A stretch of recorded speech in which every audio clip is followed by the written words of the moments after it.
everybody. For today's episode of Talk About It Tuesday, we do want to provide you with a trigger warning. Conversations will consist of community violence as well as prevention, so viewer discretion is advised.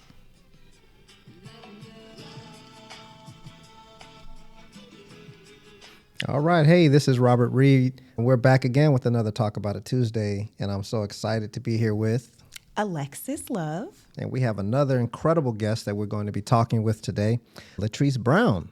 And welcome to Talk About It Tuesday, Latrese. Thanks for joining us. Thank you for having me. Absolutely, our pleasure. Now, Latrese, you're over at the City of Flint. I know you're doing some important work as the program director with community-based violence, intervention, and prevention initiative. Tell us a little bit about what you did before this new role and what is community-based violence. I'm going to just say CVI. Yeah, CVIPI. CVIPI. So before my current role, I've been in this role for about 3 months now. I served as the community liaison for the City of Flint Mayor's office for about a year, where I did program management over the CVIPI program as well as Flint ReCAST. And then I also served in another role as the lead public health navigator in the Office of Public Health for about 3 years. So I've been at the city for 4.5 years, almost 5. I originally started as a community liaison serving with AmeriCorps. So I've been in the public health field for roughly 8 years. I started out with, like I said, community work, volunteering, and I worked my way up the ladder. And as far as the community-based violence program, this is a comprehensive 2-year strategic plan aimed at addressing and reducing violence within the City of Flint. This initiative recognizes that violence is a complex issue influenced by various factors, including socioeconomic conditions, community dynamics, and individual circumstances. And we know that engaging multiple stakeholders, implementing evidence-based practices, and fostering collaboration, that will help this plan create a safer Flint for all residents. Absolutely. Well, we definitely appreciate the work that you're doing. Yes. There was an interesting experience, I guess I had last night. We were hosting an orientation for Courageous Connections that really facilitates conversations between residents of Flint with law enforcement. And there was a gentleman who was from out of town, and he was saying, yeah, they were showing me around the city of Flint, and they're like, yeah, we're going to give you the tour. He was thinking that he was going to see some landmarks and all this type of stuff. And the person who was giving him the tour was like, yeah, that's where, Juice was shot. Oh. And he was like, oh, the movie? Yeah, Juice? She's like, nah, Juice was murdered right there. And then that person was murdered there. And that person was murdered there. And that person was murdered there. Yeah. And she actually had to say to herself, wow, I really didn't think much about it. Am I becoming desensitized? Mm-hmm. So, being exposed to violence in the community definitely has impact on us. Mm-hmm. So we're really excited that we're addressing that issue. We know it's going to take a lot of people coming together, mm-hmm. not just one person. And so I know that you're doing some great work recently over the summer, right, with the Harmony Fest. Mm-hmm. You want to talk a little bit about that and how that came about? Yep. So this is actually our second year doing the Flint Harmony Fest, but this year we kind of expanded it. It actually started with Percy Glover. So he started with the Safe Summer Initiative back in 2022. Mm-hmm. Once we started our collaborative with the community violence work, we were like, hey, let's reach out to Percy. Let's have him spearhead this thing again, since he's already been making impact in the community. And he was all for it. But he did reach out to me. He's like, hey, let's go where no one has been. And I'm like, okay. So I'm like, what are you thinking? So he's like, let's go to Midtown Square Townhomes, which is formerly known as the Regencies. Anybody from the Flint community, even really worldwide, they know this is one of the most dangerous complexes in the city of Flint. A lot of killings happen, a lot of domestic violence, lack of access, you name it. And so when he said, let's go there, I didn't even think twice about it. I'm like, let's do it. Some people were hesitant because, hey, they're like I said, they know the history behind Midtown Square Townhomes, formerly known as the Regency. So everybody knows it as the Regencies. And so we went out there back in 2023. It was a great time. We took full wraparound services. We had about 30 community partners. We had haircuts. We had the little girls getting their nails painted. We had Mott Community College, their learning lab. They came out there and introduced some programs that people didn't know about. We had the county We had our public health navigator. So we had a full wraparound services. It was a great time. And then we went back this year and we were building relationships, right? And so we were like, this year, me and Percy were like, you know what, let's expand it. Let's reach the north side as well. So we took the same thing, full wraparound services, bounce houses, haircuts, gaming trucks, the whole nine. And so a lot of people look at it as like, oh, it's just a good time, just a party. But our intentions were we're building relationships because you can't make an impact or make change without building those relationships with community members. And I've even seen just from the various events that's been happening throughout the summer, just reaching those youth, because one of the main things that's happening that we've seen throughout this summer in Flint is a lot of youth gang violence. So just being able to reach those youth, like I've been to, like my daughter, she's in cheer now, so she cheers for one of the local football teams. And I've seen some of those youth that attended our event and, you know, open arms. And so just building those relationships, you can definitely make impact. And so the Flint Harmony Fest was a great time. We did it on the south side and the north side. And then we even had the Beecher community reach out to us like, hey, come out here. We see what you're doing. Like, it's a great time. Like, we would love to have that in our community. So we did it again. Short notice, but it was a great turnout. Yeah. We had a lot of community members from Beecher. Same thing again. And like I said, just building those relationships, being very intentional, because we can allocate and bring all these funds and programs, but guess what? If we're not building those relationships and really making impact, then what are we doing? So. Absolutely. You know, one of the things that goes a long way is your attitude. You know, some people say, "You're going where?" And you're like, "I didn't think twice." So what is it? Why didn't you think twice? So besides serving in this role, like the passion for reducing community violence is lived experiences. I'm from Flint, born and raised, been here my whole life. Went to Flint Community Schools. I graduated from Mount Middle. That's not considered a Flint Community School, but it is in Flint. But I still live here. I live over on the north side. I love Flint. And so losing a lot of friends and associates to gun violence. I also have a son that I would hate if that ever happened. And he's a black male in the United States. So we all know, you know, how that works here in the U.S. And so it's just the personal passion. And these people are my people. I see them every day. I love them. I love Flint. And so I definitely want to see a safer community. And like I said, these kids, like, a lot of the things that are happening is youth gang violence. And so they're our future, right? Like, if we don't have them around, do we have a future? So that's right. You know. Absolutely. You know, a couple of things that I'm thinking about at a community safety collaborative meeting, the success of the Harmony Fest came up. And one of the key things that was repeated over and over again was love. Like you said, you can have a bunch of resources, great programming, and good intentions, but if you don't show up with love, the reception is going to be different, right? And so leading with your heart and saying, I don't think twice. Right? Yeah. And when you lead with love, I feel like the community feels that as well. One of the biggest problems I feel when it comes to the youth, they're not always necessarily feeling that love at home, whether it's intentional from the parents or not, or it's just circumstantial. But if they are able to find a space where they actually feel like I am loved and I am cared for, it's more likely for them to listen to what we're saying and be receptive to our messages versus just, hey, I'm here and I'm here to fix the problem. So I love that. They're so lucky to have you. Thank you. Yeah. And you're young too. Like I'm sitting here thinking about myself. My children let me know real quick how out of touch I am. You know, I'm unk now. You know, I'm unk. So I don't necessarily relate too much when you say a lot of the violence is happening with the younger people, right? There's a little gap. So what can we do to kind of close that gap a little bit?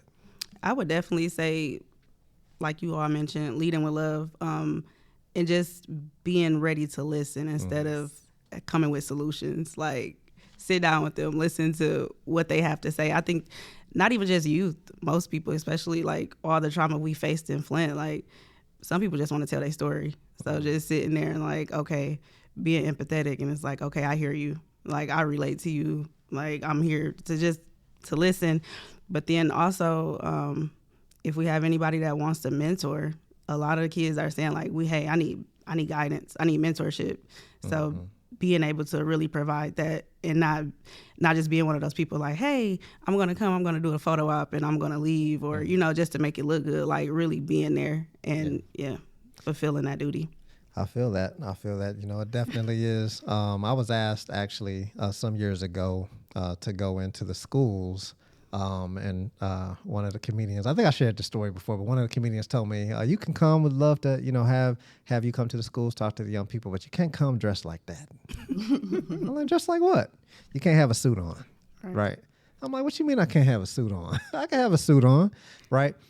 The thing that I understood from my perspective was young people just need to see something different because what is modeled to them becomes the norm. And if they don't see anything else, another example that may be completely different from what they see every single day, then you're not sparking the imagination, right? And we all come here with an active imagination, like possibility minded, and then, you know, external forces kind of put those barriers and limitations on us. So mentoring is very, very important. Exposure to other alternatives is very, very important. Like, you mean I don't have to get involved with the gang. Maybe I can go over to the community center. Right. They got a program that allows me to, you know, make music or pursue art or engineering or STEM or gaming, you know, some of these things. And that's why I'm excited, because with ReCAST, we were able to support so many community-based organizations with funds to help them reach more youth and do different things like that. Just give them some alternatives. So what are some of the successes outside of the Harmony Fest? And I'm really excited about that, that you've seen just with your tenure being with the city and some of the work that you've been doing.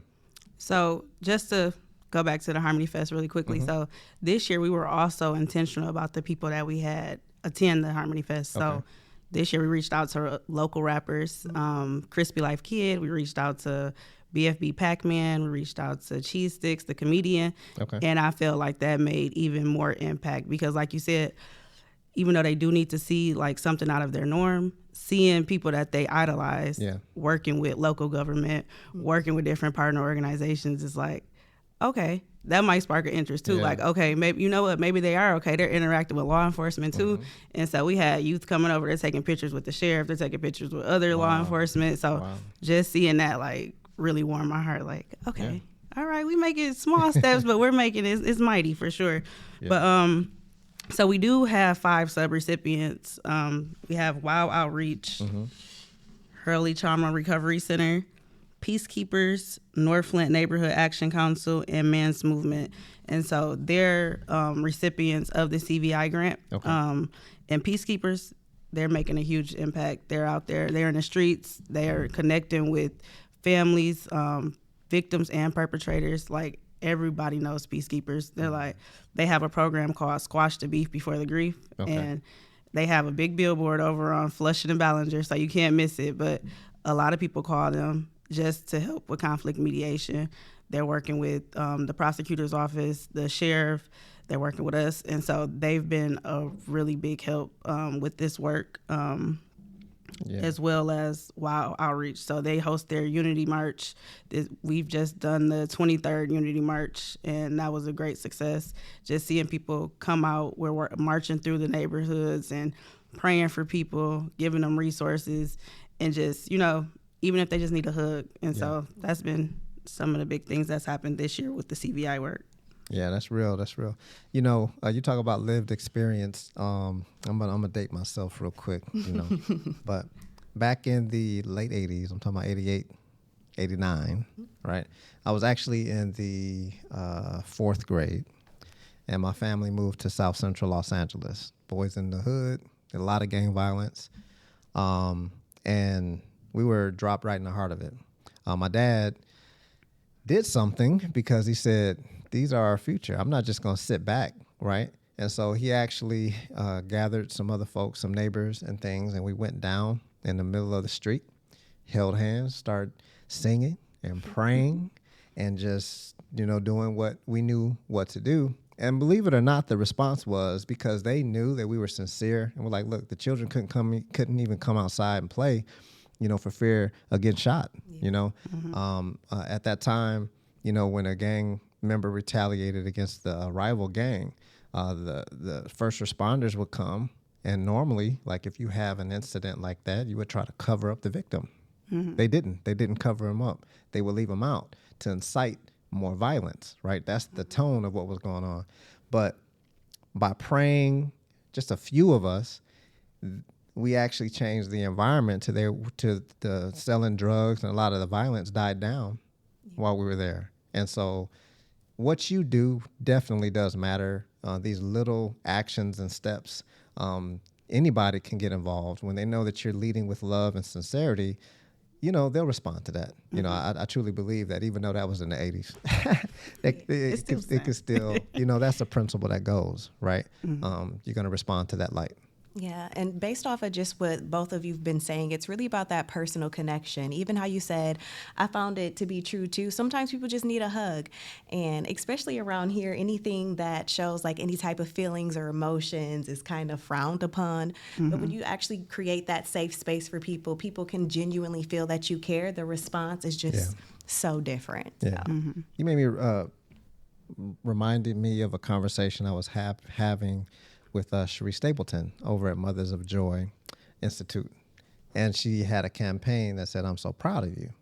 And I was like, it's an interesting campaign. Tell me more about that. And she said, in Genesee County, over 90% of our children have never heard, I love you. What? Wow. They've never heard, I'm proud of you. Wow. And I was like absolutely floored. But here she was appointed on the state level to provide programming and things. And the initiative that she thought would be most effective was, I'm so proud of you. So words are powerful, you know what I mean? And just letting somebody know, hey, I see you. Yeah. And I expect good things from you. Like that's enough to really, spark that imagination, a different path for a young person. And so if you're listening, I just want you to know that you matter, and we do love you, and we are proud of you, and we have programs and different things that we have available for you. We just want you to reach out and participate.